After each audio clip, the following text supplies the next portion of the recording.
Hello my dear friends, you're in the Military Summary channel, and today we will discuss the situation in Ukraine on the 19th of May of 2024. Today we have a lot of very interesting updates, so let's start. And first we're going to talk about Liptsi direction.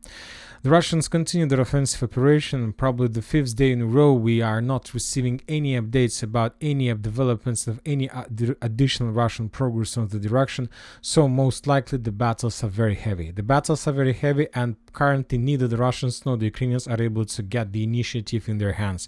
The Ukrainians most likely managed to concentrate forces and to stabilize the line of combat contact, and the Russians still haven't managed to capture the most important, let's say areas, hills and so on. So the clashes continues. The only important thing that I would like to point your attention is that the Ukrainians start publishing significant number of geolocations and videos of FPV drone strike on Russian forces who are heading towards the epicenter of the main clashes, which confirms that Ukrainians not just, stop the Russians on the outskirts of Liptsi. Now the Ukrainians move their focus further to the west, to the north, trying to slow down the Russian reinforcements and reserves that were heading to the area. We are not saying that the Russians are not able to bypass this defense belt, but most likely this is going to be a very difficult thing. Furthermore, from the other side, we see that the Russians continue hunting the Ukrainian artillery systems. Another day, another additional batch of artillery systems were destroyed by the Russian Lancet strikes, which is very important in this area. So as you can see, the Ukrainians are focused on Russian reinforcements, on the manpower, and the Russians, on the other hand, completely focused on the Ukrainian artillery systems, because when talking about any Ukrainian artillery system, it's always, one-way ticket, moving in direction of Liptsi. As soon as they cross some line, the Russians discover any artillery system and destroy it within the next few hours. Now let's move further to Vovchansk direction. We have lots of very interesting updates, and of course the most important are coming from the northern part. If you remember, yesterday we were talking that according to first updates, most likely the Russians managed to cross Vovcha river and to enter the southern part of Vovchansk, but we had just, videos that confirmed this, but it's not like 100% sure confirmation. And today we got 100% sure confirmation that tell us that the Russians are already on the southern part of Vovchansk. This is the video. This video was published by the Ukrainian sources, and on this video we can see the bridge above, Vovcha river, and according to the author of this video, the FPV drone operator was attacking the Russian soldiers who was located below the bridge. So this is already the southern part of Vovchansk. The Ukrainian drone was attacking this way, and they attack the Russians above this area. So this, of course, this is not like a significant foothold, and of course the Ukrainians did have and do have chances to force the Russians to fall back, but important thing that the video was published yesterday in the evening, and most likely during this day, during the next 24 hours, the Russians were trying to improve their positions, to develop their foothold, and to force the Ukrainians to fall back. Currently we haven't received any updates from this direction. Most likely we're going to receive them today later, or maybe tomorrow in the morning, but once again, as I understand, most likely the Russians forced the Ukrainians to fall back, and now the Russians have a foothold on the Ukrainian side of Vovcha river. Now let's move to the northern part. We have updates as well. We have geolocations confirming additional Russian progress in the eastern part. This video shows the Russians who were, moving from building to truck, trying to bring some probably supply and support and to unpack their, car in this area. And we have the video of how the Russians were bombing the central part of the northern Vovchansk. As you can see on this video, the Russians were using FAPs, and this video confirms that probably there are still some buildings and some areas in the northern Vovchansk that remains under Ukraine control. And as I understand, the Ukrainians currently control just one area. This is this industrial zone, and probably few buildings and few, areas, few streets around this. So this is like very well fortified area, most likely with roads, below along this river, some roads, some bridges that they can use for rotation, many other purposes. And they use this industrial zone to send reconnaissance and sabotage groups, and this area that is colored with gray zone probably is the gray zone where we can see the clashes almost every day. Now let's move further. We are moving to northern Kupiansk direction. We have additional important updates. According to different Russian mappers, the Russians, as a result of offensive operation, managed to break through the Ukrainian defense belt and to enter the village by the name of Mesazharivka. So this is a very important village because further, let's say to the west, there is a Zherebets river, and the Ukrainians don't have possibilities to counterattack the Russians. And if the Russians are able to clear and to establish complete control over the village, then the Russians will be able to start moving to the north in direction of Stelmakhovka. And this is most likely the Russian target, number one, during the next few weeks, because if you remember, during the previous days we were talking that the Russians entered Berestova from the north and that the Russians established complete control over the first streets. Today we got updates that the Russians managed to dig in deeper and to capture additional territories, and according to some mappers, this is approximately the territory that is already under Russian control. And of course, if the Russians are able to capture Berestova, if the Russians are able to capture completely Mesazharivka, we see that this is let's say the first page, the first attack, the first plan before the greatest battle for Stelmakhovka. And the main purpose for battle for Stelmakhovka is to cut everything that located to the right of this white line. So the Russians are planning to do like this, and after that the Russians will be able to move further to the west in direction of Oskol River. Now we are moving further to the south in direction of Siversk. We start receiving any updates from Bilogorovka, and we still haven't received any updates, any geolocations or videos confirming that the Russians captured the first streets and the buildings in Bilogorovka. If we don't receive any updates in the future, of course we will adjust the map and we will color the territory under the yellow. The most important updates are coming from the village by the name of Razdolovka. After a very long operational pause, the Russians renewed their attempts to clear the territory with FPV drones, with artillery strikes, with stealth flamethrower systems. Currently it's very difficult to understand what the Russians are planning to do in Razdolovka. Maybe this is like preparation before the greatest offensive to Siversk, or maybe this is like an attempt to pin down the Ukrainians, to pin down their reserves and not to allow the Ukrainians to redeploy additional forces from Siversk, Razdolovka to Chasiv Yar, because when talking about Chasiv Yar, the Russians launched the greatest offensive operation on this direction with the purpose to completely, let's say, defeat the Ukrainians in the eastern part and to force them to fall back. As we discussed in the previous updates, the Ukrainian sources published two videos. There are few important things about the video, because the video was published first of all by the Ukrainian sources, so that's why we will not see the significant progress of the Russians. We would see just Ukrainian artillery strikes and probably 2 or 3 destroyed Russian armored vehicles. But important thing is that Zelensky, before the Ukrainian sources published this video, stated that the Russians were completely defeated in the vicinity of Chasiv Yar. The Ukrainians just for one day managed to destroy up to 20 or 21, let's say, Russian armored vehicles and tanks, so everything is good. There are no more Russians in the eastern Chasiv Yar. So he stated lots of things, trying to calm people down and to explain them that everything is under control. And after Zelensky's statement, the Ukrainian sources published that video of how the Russians answered. So from one side, now we have video of how the Russians entered Chasiv Yar, and we have the statements of Zelensky that the Russian forces were defeated there. For now, of course, we try to stick closer to the reality, to the videos, and based on the videos, we see that the Russians achieved significant progress. Because if we summarize everything, the Russians were moving from Khromova along 05-06 road this way. When the Russians entered the eastern block of Chasiv Yar, the Russians captured 2 buildings. This building was captured by the Russians. They entered this area, and this is the second building that was captured by the Russians. This is it. So 2 high-rise buildings on the eastern edge were captured by the Russians, and the Russians were trying to dig in deeper under Ukraine FPV drone strikes and Ukraine artillery strikes. And later we got another video from the southern part on this direction, how the Russians were attacking Chasiv Yar as well, also using significant number of armored vehicles and personnel carriers.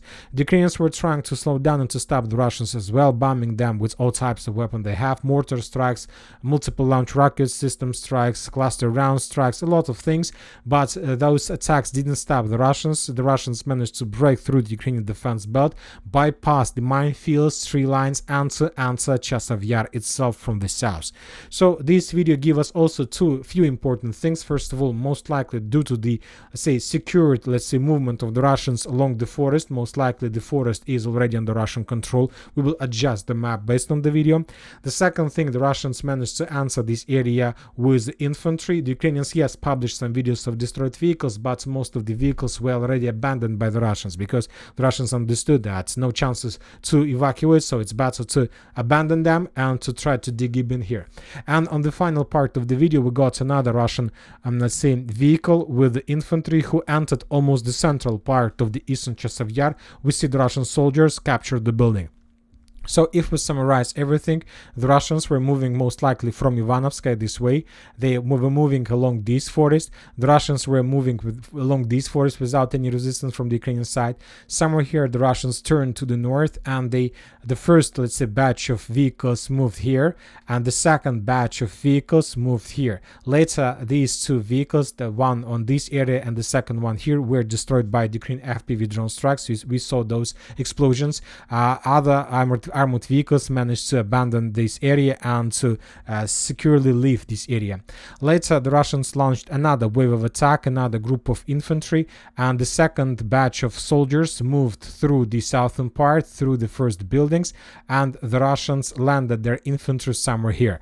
And in the final episode that we discussed, the Russians captured this territory. So we have now two realities. The first reality is that was published by these videos, telling us that the Russians managed to establish control over more than or around 50% of the eastern Chasiv Yar without almost no resistance from the Ukrainian side. And based on those videos, this is approximately the territory that was captured by the Russians, and the most important, by the previous evening. So not like today on the 19th of May. This video was published almost this morning probably, and of course, according to that video, these attacks took place. Those attacks took place on the 17th and 18th of May, so yesterday, the day before yesterday. And based on Zelensky, based on just his words, the Russians were defeated. There are no more Russians in the eastern Chasiv Yar. Most of the Russian forces were forced to fall back from the territory under the Ukrainian pressure. So, of course, it's up to you who to believe. You can believe Zelensky and his words. You can believe the Russians, that these videos that were published about the Russian attacks. What are we going to do? I believe that tomorrow or the day after, we're going to receive complete details about this territory, because most of the mappers, including Syriac maps, pro-Russian mappers, continue changing their maps, and they have already changed the color of the eastern Chasiv Yar, and at least 50% of this territory is already colored with Russian red color. So we have a lot of evidence, we have a lot of updates confirming the Russian complete control over this territory. Now, if it's true, if the Russians are able to dig in deeper, then we can start counting days when Ukrainians will be forced to fall back. This is the latest Syriac map update. Furthermore, we have additional reports that the Russians captured this part of the forest and got also closer to the village by the name of Kalinovo. We have some Ukrainian FPV drone strikes on the farms, because if you remember, we colored the farms in Russian color because of, let's say, FPV drone strikes in this area. But now we have 100% confirmation that these farms were also captured by the Russians. So now, of course, the Russians will try to improve their foothold. Now the Russians see no resistance, no barriers to continue moving further to the north with the purpose to capture this territory. Now the Russians see no resistance, see no barriers to attack further to the west in direction of Kalinovo. So I think that's maybe week or two, and Kalinovo will fall, and the Russians will reach the Seversky Donetsk-Donbass canal also from the northern part, and then the official battle for the central part of Chasiv Yar is going to start. During all those attacks, the Russians were destroying the Ukrainian ammo depots, temporary positions, trying to slow down the Ukrainians and not to allow them to redeploy forces to the eastern Chasiv Yar. So the situation, as you can see, develops obviously not in Ukrainian favor. Now we are moving to Klishchiivka. We have adjusted the map, as you can see, because we have the final geolocations confirming additional Russian progress to the southern part. Now the Russians controls around 80% of the village. The Ukrainians were forced to fall back to the western Klishchiivka that is located on the hill. So all these territories located on the hill, the Ukrainians are able to, this is the only area that Ukrainians are able to hold under the Russian pressure.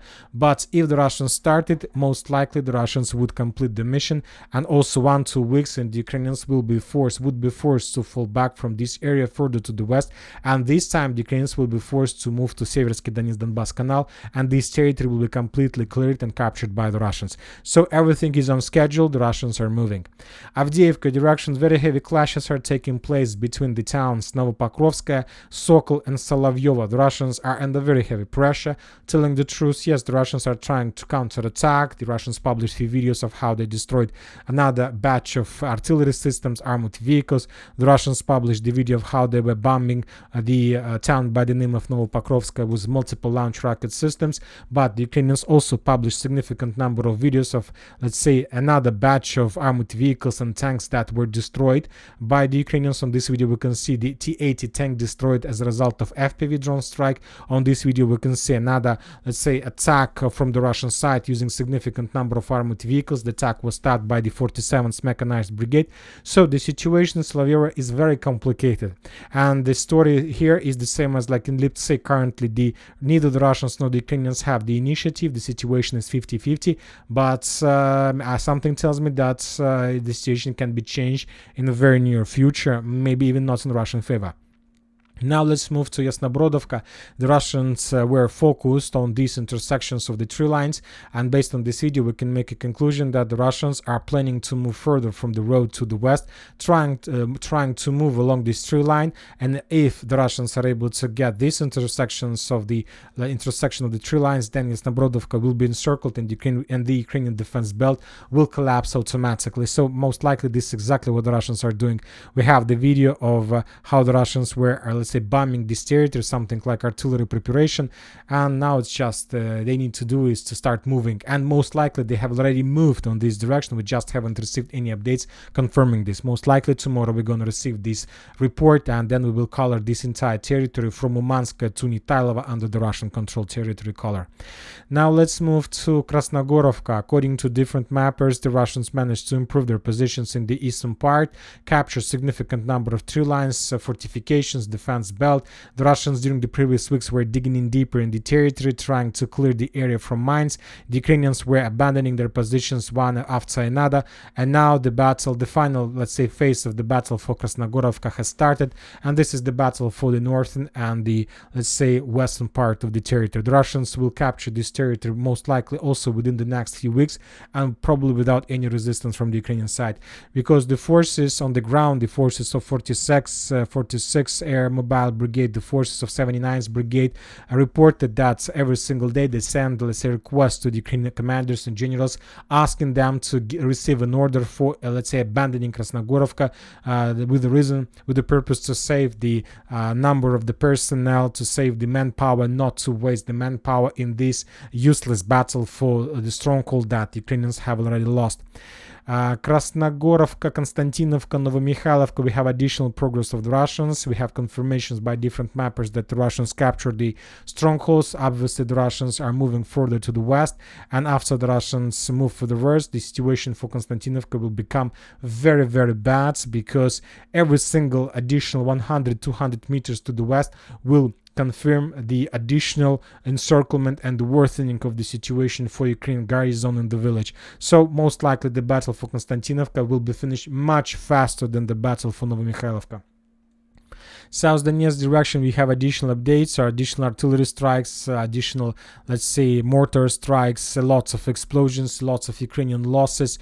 The Russians are moving focus further to the west. After the Russians enter Staromayorska, they move their focus from Staromayorska to Makarovka. Most likely the Russians are not going to stop on their results. They are going to move further, and most likely the Ukrainians are not going to show, let's say, significant resistance on this direction as well, because most of the brigades were sent to Kharkiv or any other direction like Chasiv Yar. Rabotina, the Russians, after captured the village, moved their focus further to the east. We have significant number of geolocations, as you can see from the fields between Rabotina and Verbovo. The Russians understand that the Ukrainians, without having any base, any let's say defense base like Rabotina or Verbovo, will be forced to fall back from this direction. Just the Russians need to make one pressure, one push, and the Russians are not giving the Ukrainians even a single day to relax and, let's say, to fulfill their losses, and most likely as well during the next few days the Russians will capture the fields between Robotyne and Verbova, and very easy and without any resistance from the Ukrainian side. We see significant focus. We see no, let's say response from the Ukrainian side, and most likely these fields will be captured also during the next 2 or maybe 3 weeks or something like this, and mainly due to a complete absence from the Ukrainian side to hold among the fields, among the brushes and among the grass. Kherson direction, we haven't received almost anything. Important updates are coming from Odesa. The Russians discovered another Iris-T radar of air defense system, and as a result of Iskander strike, that air defense system was destroyed. So we see another complete superiority from the Russian side. Most likely this Iris-T system was trying to bring down the Russian missile that destroyed the Ukrainian Navy drone warehouse in Nikolaev. So that was the reason how the Russians managed to reveal the Ukrainian positions, and after they just destroyed. As you can see, the situation is getting worse and worse, and now the Ukrainians, the towns, maybe you've seen the videos during the day that most of the towns, most of the cities of Ukraine are completely empty. The malls, trade centers, different places, squares, just children, kids, and very old men and women. And the reason is that men are afraid of going to street because they understand that they would be captured and sent to the line of combat contact. The Ukrainians don't have possibilities to cross the border, and of course this is the reason of this can lead to complete collapse of Ukrainian economy, because without man they can't do anything and they can't produce anything, and this is the situation. And that's it for today. Military Summary channel reminds we condemn any violence in the world. Thank you for watching. Subscribe to my channel, put your likes, join my Patreon, and have a good day. Bye bye.